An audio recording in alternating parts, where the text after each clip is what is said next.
So without further ado, we are going to get into our second round of presentations. And our first presenter will be Leaf, and he will be talking about Don't Flush Me.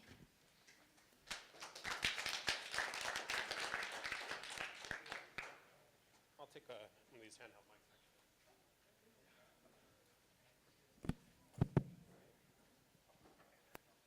All right, I'm going to do this rapid fire, so let's see how this goes. So I'm Leaf. I'm a graduate of the MFA Design Technology program from here at Parsons, and I'm also an adjunct faculty. And this is my project, Don't Flush Me. And it's about connecting people really to their water and then how they use water as well. So this is a kind of classic video that... Throw it away. Oh, There comes the garbage. people have seen a lot. This is the Gowanus. Wow, that's coming pretty fast. And this is a CSO. This is a combined sewer overflow, where the sewer system overflows into the rivers around New York City when it rains. And I first learned about this working on this mapping project, where I was in a canoe in the Gowanus Canal in the middle of January with a balloon tied to a string, taking pictures. And from that, we saw a lot of this. This is what they call floatables. You can see the path our canoe made through the ice. But we really didn't need the aerial photos to see exactly what was causing this, because we were in the water with it. And it became very apparent that this is a huge issue. And this is actually the #1 source of water pollution in New York Harbor. And so as a designer, I really decided to come up with an idea of what I could do about this. And so I started working on a sensor system that would determine when the sewers were overflowing in New York, so I could get some more information about how my conservation could take action. So these are different sensor systems that I've developed, and this is one that I'm testing on the bow of the Riverkeeper boat in the Gowanus, where I first learned about this problem. The idea is that these sensors can give me real-time information about when the sewer overflows, and then provide a feedback system for people to really engage in directed conservation. And so this is the idea. This is my phone number. You can send a text or call, and it will tell you whether or not the sewer system is overflowing. And it will also give you information about when the last time this happened. Because if you're a water user, you want to know when the last time this happened. Forgot how to audio in this, sorry. But the idea here is that you can be directed to engage direct water conservation. Wow, sorry about that. The idea is you get a text message and you save on your water. But the real point, too, is about connecting people to where their wastewater goes. And so this is a map on my website where you can type in your address, and it connects you to the end of your pipe. So when the sewer is overflowing, it'll show you exactly where your sewer overflows to. So if you're really so interested, you can find that out. But as part of this project, another thing that I've been developing is technology that can give you this feedback in a very non-intrusive way. And this is an internet-connected light bulb that I created called Visual Light that allows you to get notifications as colored light anywhere in your house. So you just screw this in place of a regular light bulb, connects to your Wi-Fi, and it changes colors. So based on the information that's coming from this system, you can get a status of what's happening in the sewer system. This is a new kind of conceptual project. This is called the flush capacitor. And this is a system that you can install in your toilet that changes colors depending on how many times you've flushed your toilet that day, giving you feedback on how much you're using water and where you can conserve more water. This is the kind of conceptual bathroom of the future where every fixture in your bathroom has indications about how much water you've used. So to give you an idea of where you're using your most water and where you can save the most.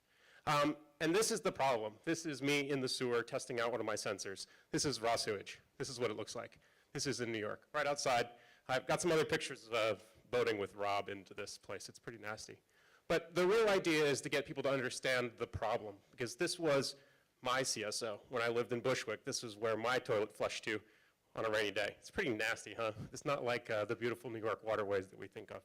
So the real point is to get people to understand what's happening and engage in direct conservation to kind of prevent these types of things, which is pretty nasty.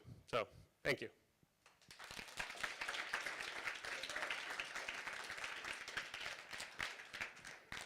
For this round, we're just going to make sure we get in questions for every round. So if you have any questions for Leaf, please let us know right now. Anyone? Oh, perfect. Yeah, the number is 646-576-SHIT. Well done. It's amazing. 7448.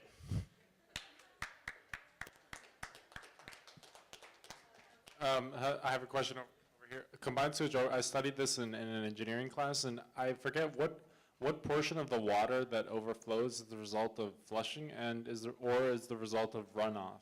Yeah, so it's actually, it's why it's called combined sewage, is it's really variable depending on where you are, but something about 30% of the total volume is untreated sewage, and the rest is runoff.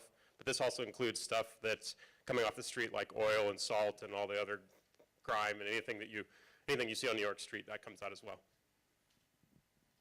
I'm also in design and technology, actually, and I was wondering, what kind of sensors are you using, and how do you make sure, like, what is the lifespan of these boxes of sensors, and how do you make sure that they don't degrade with all the sewage and whatnot?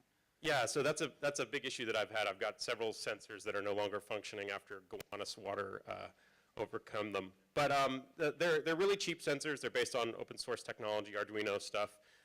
They're about a third of the cost of the signs that the DEP has put up on these different CSOs. So the idea is that they're really cheap compared to the other infrastructure that's out there. So the idea is that hopefully, as I'm deploying a few of these to begin with, the system will expand more. Hi. In my contemporary food studies class, my professor was talking about, I don't know if it's Sweden, they're actually kind of testing out how to recycle waste to make it back into water. It's kind of, I know it's kind of far out there. Is that something you're also thinking? Oh, absolutely.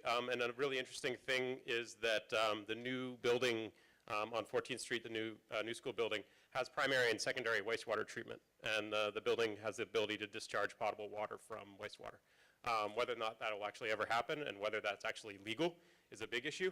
So, but they are using gray water, which means that when you wash your hands, that water that gets recycled back to flush your toilet. So that's a huge improvement. Thank you so much. I think that's all we have time for. Thank you.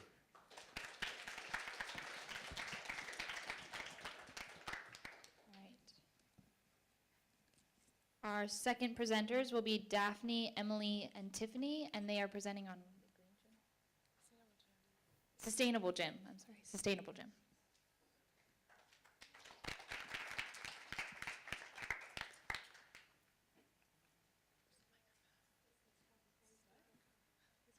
Hi, everyone. So, I'm Daphne. I'm Emily. Okay, so by a show of hands, how many of you currently attend a gym? Not that many, maybe a quarter of you. And how many of you are new school students? All right. And so how many of you guys would be willing to attend a gym on campus that's sustainable and accessible to all of new school students? A lot of you. All right, so we were talking about, when we saw the green fund, we were thinking about how much we like going to the gym and how much we love to work out and go dancing. And we were like, why is there not a sustainable gym? Why is there not a gym on campus, especially with having a new building that's accessible to every new school student? So it doesn't work. I don't know why. I'm just going to go down. Here, that one. From the beginning. Preview. That one? Nope. Okay. It's fine, it's fine. I'll just leave it like that. Thanks, guys. So what is a sustainable gym? It's something that's eco-conscious, it's self-sustaining, self-powering, it raises self-esteem, and it creates a healthy living. What makes a gym sustainable? Energy-producing machinery, recycled materials and product construction materials, compact fluorescent light bulbs, refurbished fitness equipment. So what do we think about a sustainable gym in a new school? What we did as a beginning to just find out a little bit of information, we sent out a survey one day to different new school students to find out what they think about the idea. We're also researching some data related to energy efficient gyms within New York City. Currently there's one in Bushwick and there's another one on 23rd Street. We are speaking with new school advisors, faculty, and other members of interest, including members of facility. And we're applying for the New School Grant and New School Green Grant and a couple of other grants. So these are some of the things that we've heard. The new school students have said, a happy student is a healthy student. With the amount being paid to attend the university, there should be a school gym. I am floored that this does not exist on campus. There is no gym at the moment, and I am aware that this is a huge necessity. I'm surprised that there's not one already, considering how much we have to pay in tuition. This really should have been instituted years ago. It's an absolute necessity. I feel that by offering a gym would enhance the overall health of our new school community. So the way we're going to go about it is we want to do some research, think of innovative ideas, try to partner up with the NYU Engineering School to create a competition on energy efficient machinery and equipment for the gym, try to develop that idea, validate it, and then produce it. So we're also looking, as I mentioned, to additional funding opportunities. The Jesse Ball to Punt Fund, they do energy conservation initiatives for anyone thinking of innovative methods of conserving energy within a building. Department of Energy has something similar for commercial buildings of technology. Ford Motor Company has a community green grant, and New York's State Association for Reduction, Reuse, and Recycling has just created a grant program for universities. So our next steps are basically, we're trying to do a cost estimate analysis of the construction, operation, and maintenance of this project. We're researching the different environmental consultants that can assist us with the next steps. As I mentioned before, the engineering design phase. We have reached a lot of individuals that want a juice bar, so we are looking at the feasibility of bringing that into the proposal. We're also looking at the social and technical scope analysis. We're systemizing currently the project schedule, the site designation, and marketing strategies. And that's it.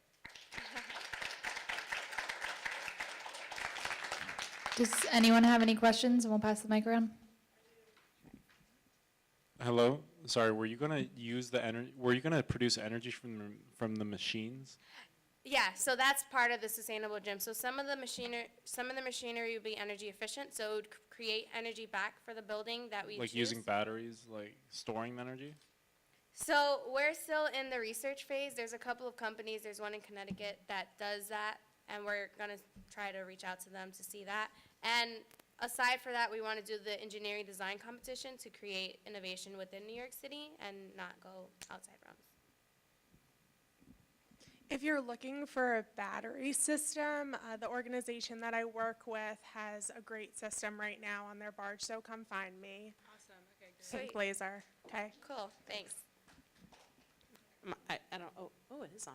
My question was really similar. I just was curious if you found in your research in other green gyms in the area, what percentage of the energy with current technology could actually even be harnessed from machinery that lives within the gym? I mean, is it the type of thing where like you have to work out in the dark until you've generated enough energy to turn the lights on? We have some statistics here. Daphne, are you grabbing it?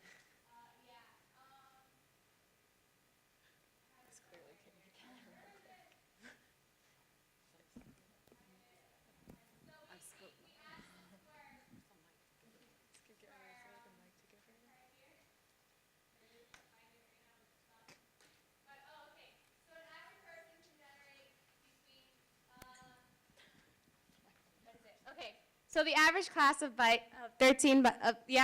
13 bikes has the potential to produce up to 1,000 kilowatts of energy a year, which is the equivalent of lighting 20 homes for 1 month. Great, okay.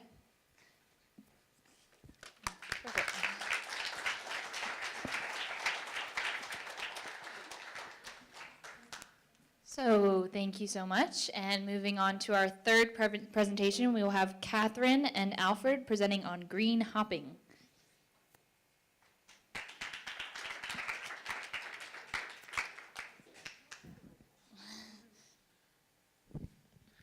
Good afternoon. Can everybody hear me? Good afternoon. Thank you for having us. My name is Alfred Fuente. I am a partner with Green Hopping.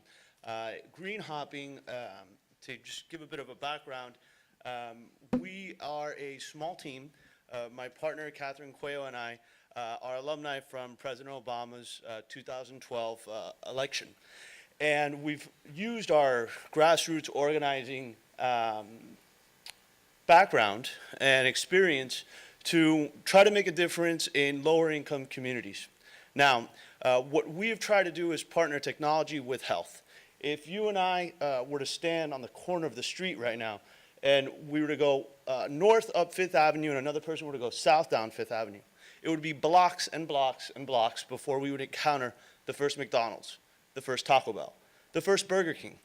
Now, if we were to get off on 96th Street, on the 456, or on the 6 rather, and we were to walk one block, we would hit McDonald's, we'd hit Taco Bell, we'd hit KFC, we'd hit Subway, we'd hit Blimpies, we'd also hit McDonald's again. And there's a point here, which is that lower income communities have been targeted for poor consumption, poor options to eat. There's an idea that, oh, well, you know, you have a choice whether to go to McDonald's or to go eat at, I don't know if it's pronounced as Who or Hugh, which is on the corner here, and you really don't. Like, the idea is that it's a falsity of choice because everybody serves the same poor quality food and has the same menu at $1, right? You can go to Burger King and get your $1 menu, you can go to McDonald's and get your $1 menu, but the quality remains very, very poor and unhealthy. So what green hopping is seeking to do is to expand healthy options through technology. Now, our app is designed to assist any individual, any consumer that is interested in finding a juice bar, that is interested in trying to change their diet through a vegan approach, through a vegetarian approach, through a greener, more nutritious approach to lifestyle. And we want to expand it beyond just the neighborhood that we're in right now. We want it to hit neighborhoods that need it more than we do, that need that choice beyond the 99-cent dollar menus, because it's something that we hold true to our values and our mission. And we want to make riding the subway a lot friendlier and better for New Yorkers. We want to compete with companies like Grubhub and Seamless so that we all have to stop reading their ads. And that's really what our goal here is, to expand our mission beyond just the core of Manhattan, and to get it into Brooklyn, to get it into Queens, and to expand not just through New York City, but as well as across the United States. In the next month or two, we're going to be growing and moving into cities like Miami, Los Angeles, Chicago, and Austin, Texas. And what we're trying to do is create an online community where users can interact, share their experiences, share their posts, where they can let people know what they like of the green food that they're having, whether it's a juice, whether it's a vegan cookie, a vegan treat. We want to just be able to allow members of the community to share their experiences, whether it's phone to phone, mobile to mobile, or or posting it on their social media outlets. So with that, I'd like to thank you again for inviting us to speak to you today, and I'm happy to answer any questions that you may have.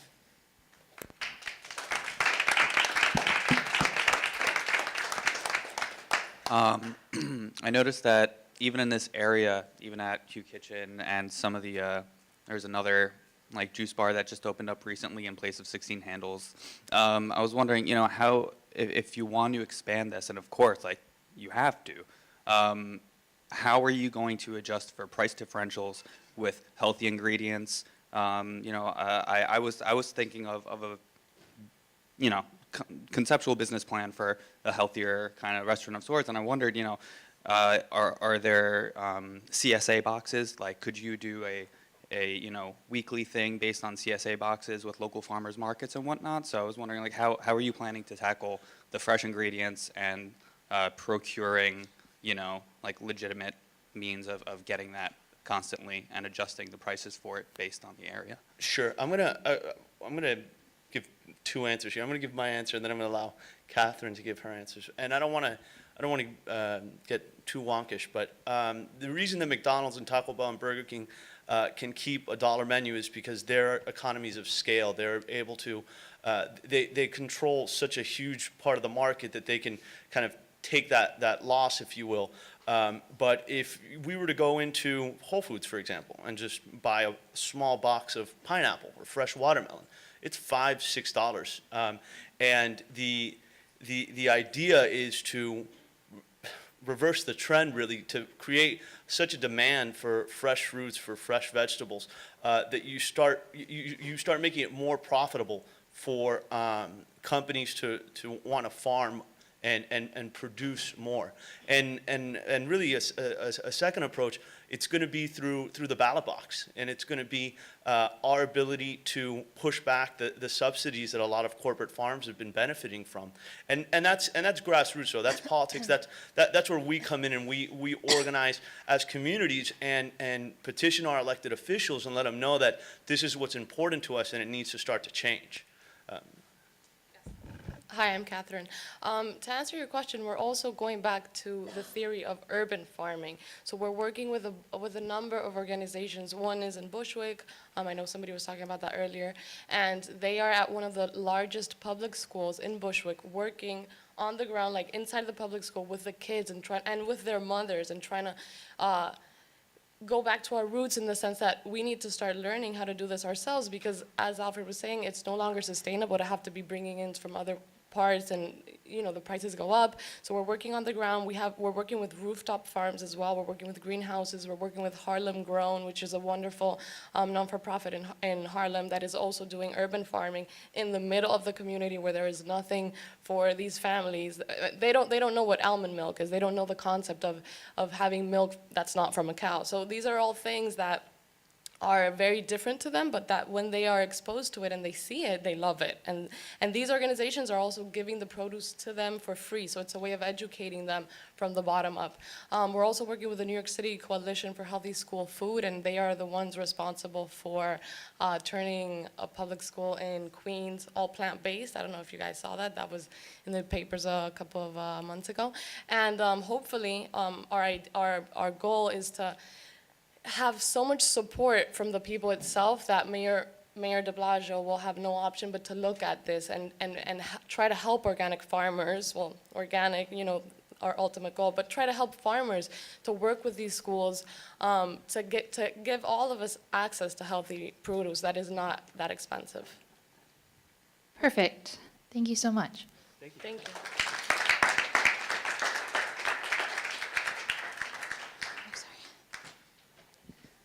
Okay, guys, to wrap up this section of presentations, unfortunately Gemma could not be here today, will be Laura, and she'll be talking about Green and Go.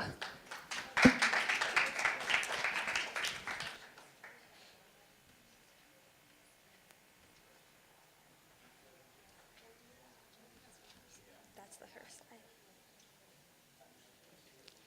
Hi everyone, I'm Laura, and this is one of my partners, Catherine. Our other team member, Devashri, is sick right now, unfortunately, so she couldn't be here today. So I'll turn it over to Catherine for the first part of the presentation. All right. So takeout food is a huge part of the culture of New York, and as all of if you've ever eaten on campus, you know that the takeout containers that the food is served in, they're disposable. They're already a step above the styrofoam that's typical elsewhere. But there's actually a good reason for this. Until the new university center was built, we didn't have dishwashing capacities, but our takeout containers are disposable, and so every time you eat, you're contributing to the waste stream. That's okay. So the idea behind this project, Green and Go, was to take a look at the option for a reusable takeout container, that is to say something that can be washed and used over and over again. So there are a couple of challenges when you're looking at a concept like that. First is how you fit that into the flow of student life, how the way the cafeteria is used, the requirements the workers have for managing their supplies.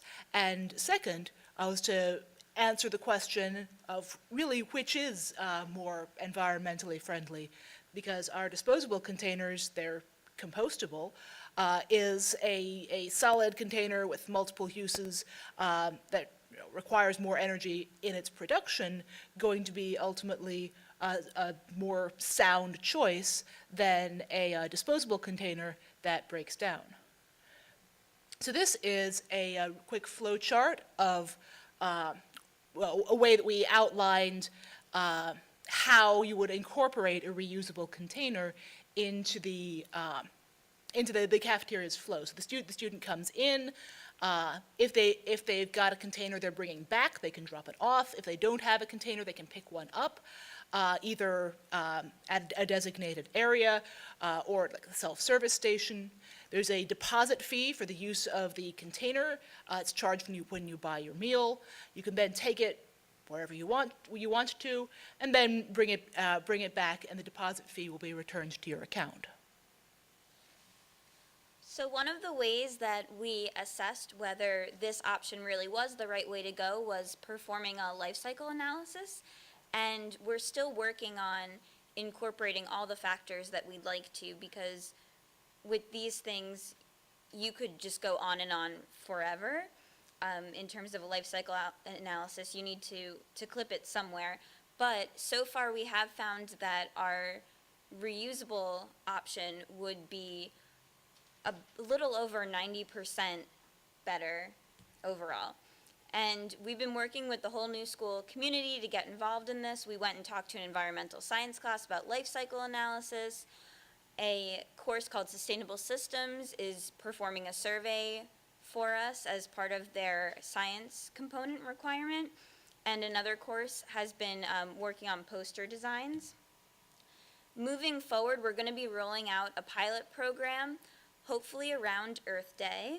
We're going to be continuing with this LCA that we're working on and coming up with a report for how this could be continued and how it could be implemented even better at the start of next year.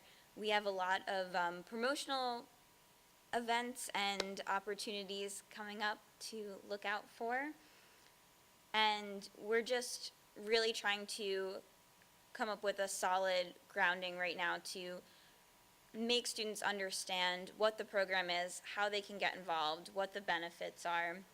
Because we've seen that environmental education at the institution can sometimes be a bit tricky. And just total side note, there's a compost bin over there with the green bag, and all of the plates and utensils and cups are compostable for this event. So we hope that you'll throw it in that bin and not the trash bin. Thank you. Any questions? Okay. Oh, yes. Okay. Okay, thank you. Great.